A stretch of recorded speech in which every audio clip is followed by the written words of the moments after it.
Hello everyone, Assalamu alaikum. This is Rubaya and welcome to back my another video. So আজকের ভিডিওতে আমার আম্মু বানাবে গরুর ভুঁড়ি ভুনা। সো এই গরুর ভুঁড়ি ভুনাটা আমাদের ঘরে এত বেশি ফেমাস আর আম্মু অনেক সিম্পল ওয়েতে রান্না করে, যার কারণে অতিরিক্ত মশলার যে একটা ফ্লেভার আসে সেটাও আসে না আর অনেক ভালো টেস্ট হয়।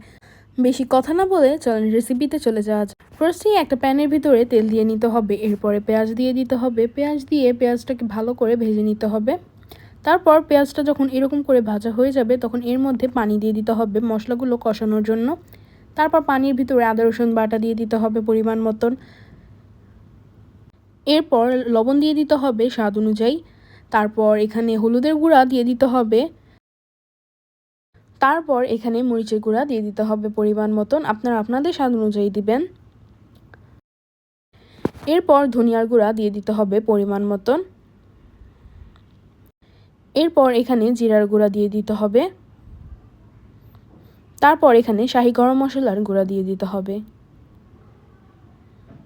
এবার মশলাটাকে ভালো করে কষাতে হবে যে পর্যন্ত না তেলগুলো ভেসে উঠছে।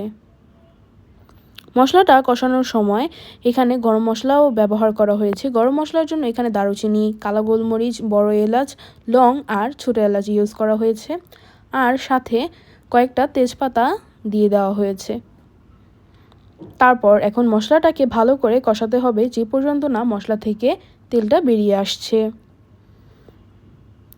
মশলাটা যখন এই পর্যায়ে ভালো করে কষানো হয়ে যাবে তখন এর মধ্যে গরুর ভুঁড়িগুলো দিয়ে দিতে হবে। এটাকে কেউ বট বলে বা কেউ ভুঁড়ি বলে, এটা আপনাদের উপর ডিপেন্ড করে।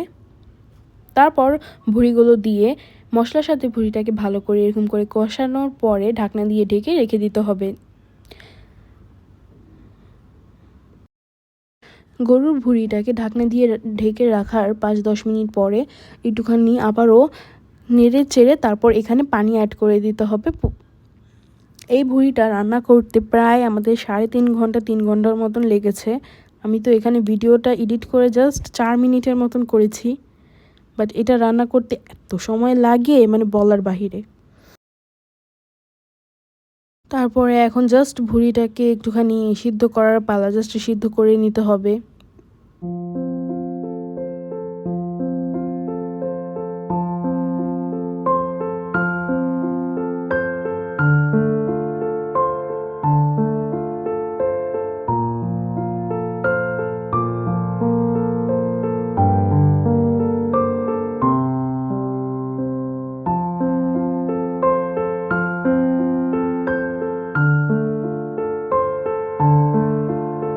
দেখতেই পারছেন গরুর ভুঁড়িগুলোর ভিতর থেকে এখন পানিটা শুকিয়ে অনেকটাই পরিমাণ পানি শুকিয়ে তেল বেরিয়ে যাচ্ছে। তো এই পর্যায়ে এখানে কয়েকটা 4-5টার মতন কাঁচামরিচ মাঝখান দিয়ে কেটে এটার মধ্যে দিয়ে দিতে হবে। অ্যান্ড আবারও নাড়াচাড়া করে কতক্ষণের জন্য আবারও ঢাকনা দিয়ে ঢেকে রেখে দিতে হবে। এই পর্যায়ে এখানে জিরার গুঁড়াও ব্যবহার করা হয়েছে। এই পর্যায়ে আবার আরেকটুখানি নেড়ে দিতে হবে, এতে করে ভুঁড়িগুলো নিচে লেগে যাবে না।